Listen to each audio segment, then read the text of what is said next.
Tayong Laguna. May kasal tayong pupuntahan. Ayan, nasa Expressway tayo dyan. Papakain tayo ng ating item sa 150 personas sa isang kasal sa Laguna, Nubali. Okay, samahan niyo ako.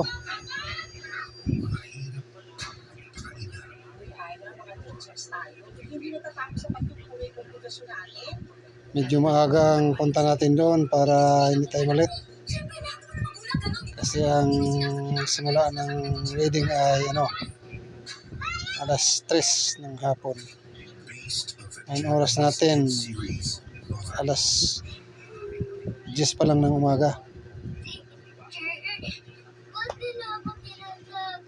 Nabali tayo mauna kaysa mahuli.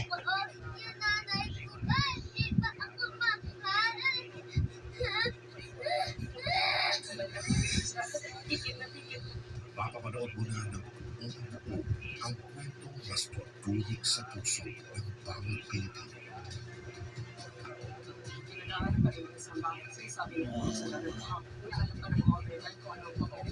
Sarap ng biyahe namin, may luwag ang kalsada. Pwede ba kayo makausap? Yan lang gusto magpalabasin kung nakasalanan ng nanay. Hindi mo alam ang bawat sakripisyon, desisyon kailangan gawin ng isang ina. Mas gusto ko sa mga tao magbibigay sa mga Hindi kailan mo masasasali. ano mahal ko yung anak mo. Kapag-alala.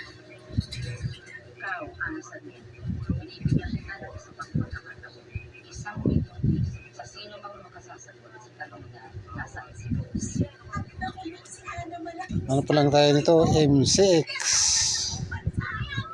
M6 pa lang tayo. Palabas.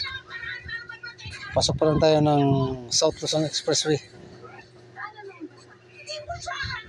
Yan, nasa express na tayo.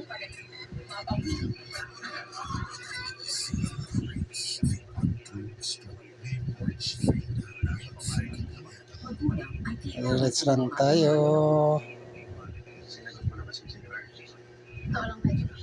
Sa marating natin ang Nubali, Laguna. Di ba nasa choosing stage na? Kaya yun ang tanong sa kaninong club handa ka mag-iway. Ano ginagawa mo dito? Malunan to.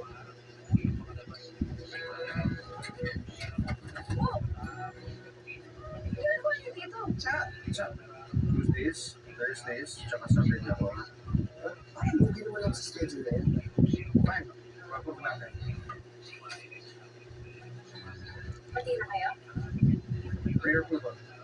Hindi na nga, kesyo. Hindi pa akong Jackie Bartolome. Hindi invited na profession. Malalaman natin lahat-lahat pati yung mga kasabwat niya. Andito na kami. Ito na, wala na natin kasi yung Ano? Saan? sa presinto. Pumunta ka lang dito. Well, Teka, dali ka kita tayo sa work mo. wait. Andiyan mo si Chief. Hanep boyfriend mo ah. Oh? No, hindi kami ah. Boyfriend mo. Consent citizen. Talaga? Eh kung alalayan ko parang kayo eh. Kita mo nga yan, nagpupo ang kakagad. Tapos inaalalayan ka pa. Siya, kilala ka pala ng mga to. Oo, gusto ko yan dito mula na discount.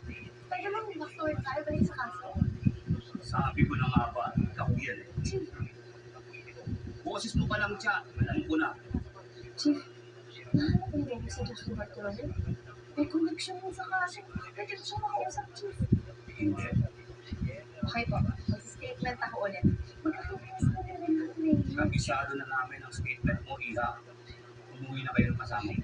Pero, sir, dali lang. Iyo, iuwi mo na si Chad. Grabe naman yung iuwi, sir. Totoo